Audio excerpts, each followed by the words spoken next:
Hi everyone, welcome. We're down here in my wormery preparing to check in on my two oldest actively composting worm bins. I've got these two systems here. They've got red wigglers in them. The two systems that you see up here to the left, those have not been fed actively for about a month and a half now. They've just been foraging, whereas these two systems here, as well as all the other systems, are still actively composting, although I'm thinking that possibly today we might make today's feeding of these two bins their last feeding as well, and then cut them loose on some foraging too. Foraging is really just giving the worms time to work down whatever leftover bits of material that might still be lingering within the systems. And then at some point after that, the time comes to try to separate the worms from their castings, get them relocated into a new space. So why don't we get a glove on, get these systems up on the bench, and see how they're coming along. So these top coverings are a little bit disheveled because I was in here once or twice since our last check-in where a video was prepared. And the one thing I noticed 4 days after our last check-in was that the worm chow that we had sprinkled out on top of these feeding zone indicators was becoming very, very popular with all these little tiny white insects that you could see in these systems. These systems have a lot of these springtails in them, and at that time when we last checked in, these feeding zone indicators were full. These were entire coffee filters onto which I guess they looked sort of like this, and onto half of them, I guess maybe more like this, right? Onto half of each one of these coffee filters we sprinkled a whole bunch of my worm chow, and then the springtails just came out in massive numbers to feed on that worm chow. And it clearly shows that the stuff had attracted enough attention that half of each of those, well, perhaps even more than half, in the case of the older bin here, was consumed just from all the activity. So these springtails, yeah, they're all over the place. In fact, I've got some interesting footage I took using my close-up camera of the springtail activities in here, which I thought I'd share with you guys once it came time to revisit these systems to shoot a new video. And man, oh man, as you can see, lots of springtails. Took a short clip in each of these bins just to show the springtail activity. So now the feeding zone indicators onto which we placed some of the worm chow were showing us where we last fed. The stuff they got last time was a whole bunch of radish leaves as well as a half of an apple. And then they each got a little bit of coffee added as well as the worm chow that I made reference to earlier.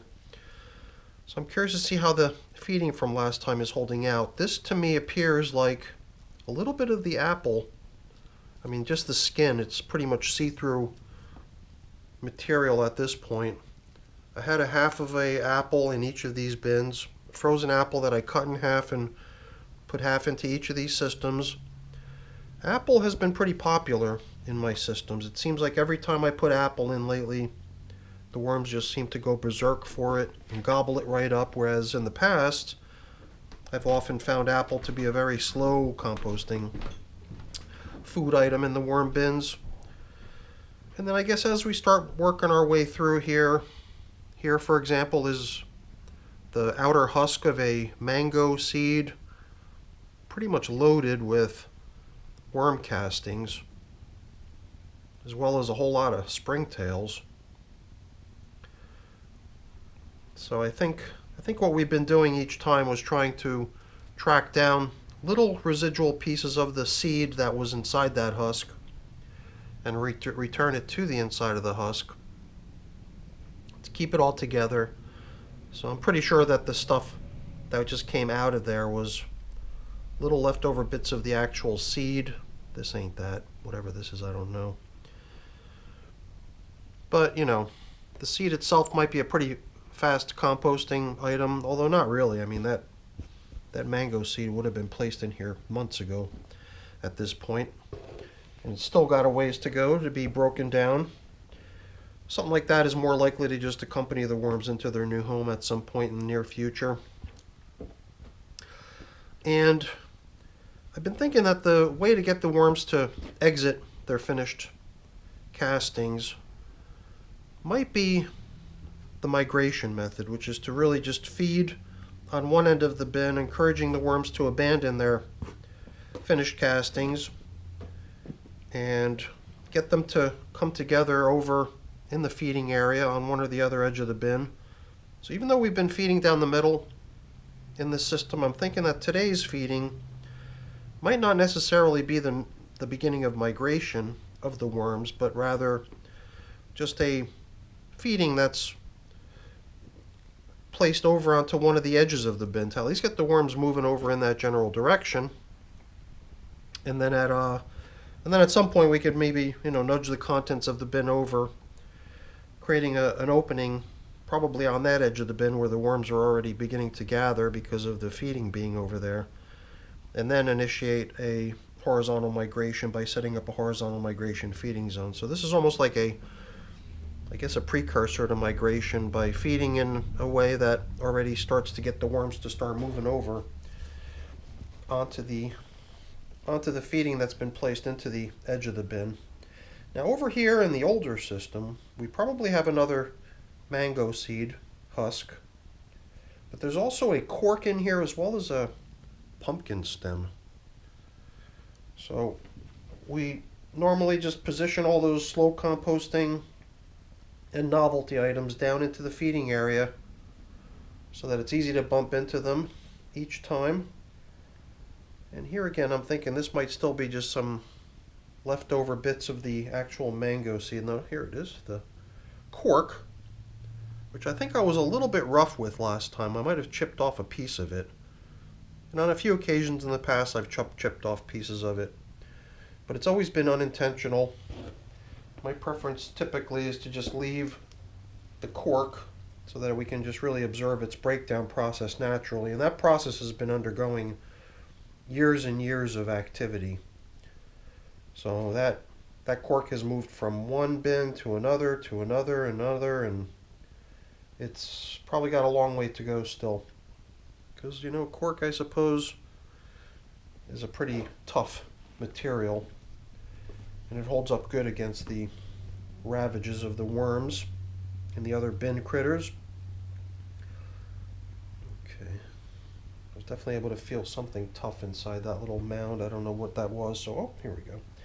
I guess the last thing I was kind of searching around for was remnants of the apple, and that little tiny bit of skin is what I found right there. There might still be other bits of it that we just sort of missed along the way.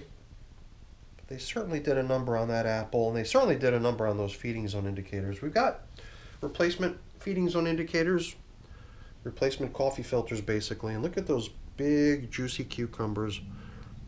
Cucumbers in my garden have been very productive, producing lots and lots of fruit this year, and unfortunately sometimes the cucumbers sit around for too long and go bad before an opportunity to eat them rolls around. So that loss to me is the benefit to the worms. Oh, here we go, another little piece of apple skin over there. So that's what they're going to get.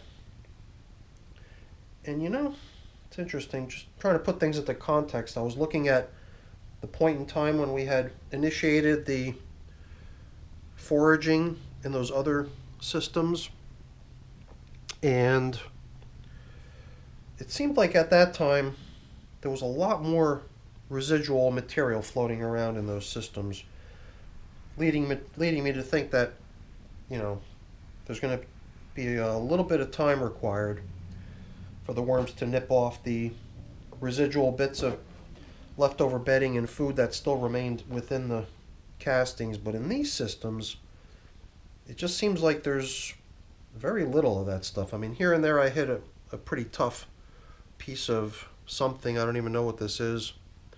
Perhaps the shell of an avocado or something. So here and there, there's going to be a little chunk of tough material here and there, but for the most part, it does seem to me like the castings in these systems are pretty much free of any sort of residual bedding bits or food leftovers. So I've got a feeling that, I don't know, if this were to, become the start of foraging, that the foraging wouldn't have to last nearly as long as it's been going on over in those other two systems. So I do think we might leave these systems to just go for a while, and then at some point come in and initiate the migration of the worms out of their castings. I tell you, I wish there were fewer springtails, though. I've just got so many springtails in some of my systems. It's becoming a little bit ridiculous. So I think the edge closer to you, closer to the camera, is where we're going to excavate and plop in what might actually become the final feeding of these systems. Permit a little bit of time for foraging to occur, or maybe not even all that much. And then we'll come in with a feeding that's really geared for migration, and we'll come in and we'll initiate the migration of the worms. But I do like the idea of leaving a little bit of time just for foraging.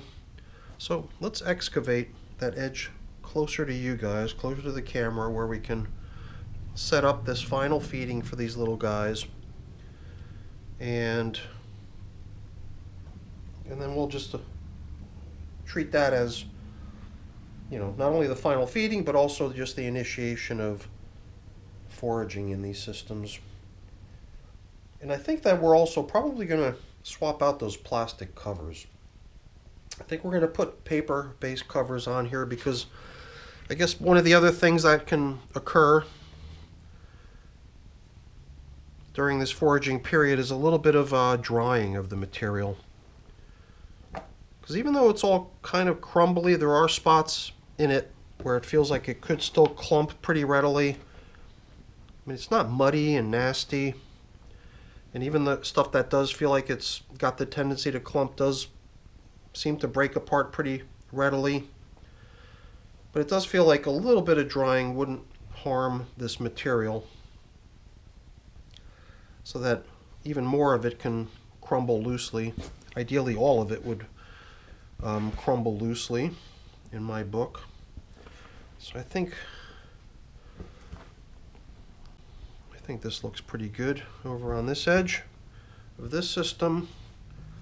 Let's excavate over here too, and then I've got to grab some sort of material that we can include with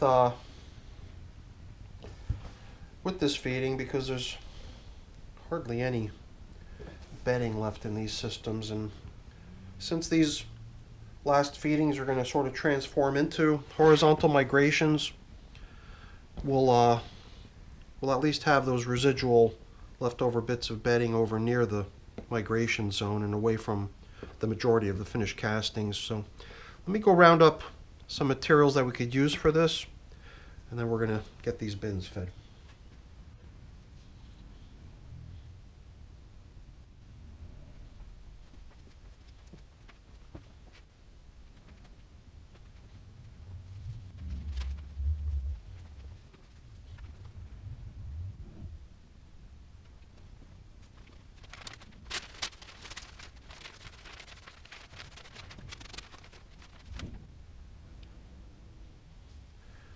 Yeah, I almost forgot. I want to share some information about these systems with you before we got started, so I ran over to the sink and washed off my glove really quick just so I could show that the older system here, 284 days of age, the younger one, 249 days of age, fed 24 and 21 times respectively, now getting feedings number 25 and 22. So I took the time to prepare this information board. I didn't want to skip the whole sharing of the information with you though. So I took some newspaper and I thought I would just sort of burrito wrap these huge chunks of cucumber into little portions for the worms to have to nibble their way through in order to get at the goods. And there's a lot of moisture in that food right there. I would have to guess that the the vast majority of the material that makes up these large chunks of cucumber is actually just water. So I've got a feeling that the worms are definitely going to appreciate that. So next time we come in here, something tells me that this edge of the bin that's closer to you is where the majority of the worms are going to be. Even though by the time we come in here again next time, chances are that the majority of this food will have been consumed already. So now in can come the coffee, and then we're going to hang on to the coffee filters to be replacement feeding zone indicators. And that reminds me, we've also got a little bit of leftover bedding material over here that we can just drop in to complement the food. And speaking of food, we've also got the leftover food bits, the little bits of apple skin, as well as the slow composting mango seeds, which are definitely going to just end up probably going with the worms into their new home when it comes time to relocate them. So I think from this point forward, we're going to be treating these systems as foraging and drying in preparation for some eventual setup of migration of the worms out of their material. And I don't think it'll have to wait. I think it'll happen pretty soon. So it did seem to me like just a little time frame dedicated to foraging would be a good idea. So let's get their coffee positioned down in the feeding zone 2. All kinds of fast composting materials, cucumber, coffee, all those things are going to go quick. My worm chow really did seem to cause either the worms and or the springtails to come up and just demolish those feeding zone indicators by having the stuff sprinkled on them. So we might be able to do a similar little experiment with our feeding zone indicators after we drape them across our feeding zones. And now we can just cover up the feeding zones. Now it's going to kind of make a little bit more sense to mark where we last fed with our feeding zone indicators, since it's not just right down the middle as it usually is in most of my systems. Alright, it was kind of interesting too, right? When we excavated this edge of the bin of this older system, how many worms were already on that side of the system? I wonder why that is. It's kind of crazy how many worms came out when we dug up that edge to create a hole to plop in their food. And the plastic coverings are not going to be going back on. We're going to be allowing these systems a little bit of time to dry, but I do want to cover them with something, and that's going to be some newspaper. So when I went over to fetch the newspaper that we used to wrap up those cucumber chunks, I also grabbed a couple pieces of paper that we can drape out here on top. So let's do a similar experiment to last time. Last time we covered up half of each of these feeding zone indicators with some of my worm chow, and it did seem to create a feeding frenzy of springtails out on the paper. And this time I was even thinking perhaps if we can create a similar response, maybe I can just come in here before all the paper's gone and actually just extract the paper covered in springtails and remove them. That might be an easy way to just round them up and get them out. So I'll probably be taking a little peek in here once again over the next few days to see what sort of a reception that, you know, that worm chow coated feeding zone indicator has caused here. Although the one difference is going to be the fact that it's not plastic that we're covering up with, it's just paper, so things will be a little bit drier there, and that in itself might be enough to, you know, prevent the springtails from wanting to go there. Might be better if there was some sort of cover of plastic just there to force recirculation of moisture and then the springtails will go there. I don't know, if I have to, then perhaps I'll come back in with a little plastic covering over those, just to get the moisture recirculating, increase the moisture content, and then maybe try to use that as a lure to get the springtails to collect there so I can get them out. All right, everyone, that's it for our check-in with the red wigglers, my two oldest active composting systems. At this point, not even actively composting anymore, getting their final feeding. And now we're going to technically consider these as foraging, and I'll be marking these as such in my tracking spreadsheet. All right, everyone, that's it for the video. Hopefully you enjoyed it. If you did, as always, please don't forget to leave me a quick thumbs up before you go. That's always really appreciated.